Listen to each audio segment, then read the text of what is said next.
If you have 10 minutes, you can make this delicious vegan grilled cheese sandwich. Just buy some vegan cheese, tomatoes, and fresh oregano, and you're good to go.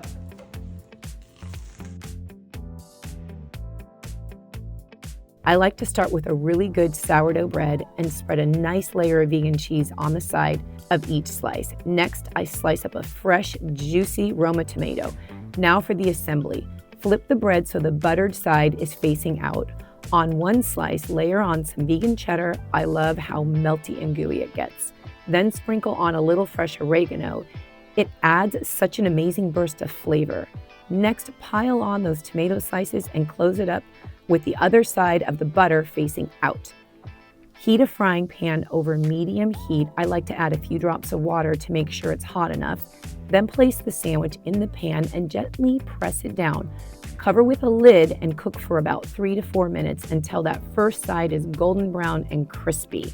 Next, flip it over, press it down again, cover, and cook for another 3 to 4 minutes until the cheese is beautifully melted and the bread is perfectly golden. Here's a quick trick. When it's done, set 2 chopsticks on a plate and place your grilled cheese on top. This keeps the steam from making the bottom soggy while it cools. Let it rest for 2 to 3 minutes. This is the hardest part, but it's worth it. Then move it to a cutting board and slice it however you like. My vegan grilled cheese sandwich with tomatoes and fresh oregano. Save, like, and share with your friends and family. Happy eating and have a healthy day.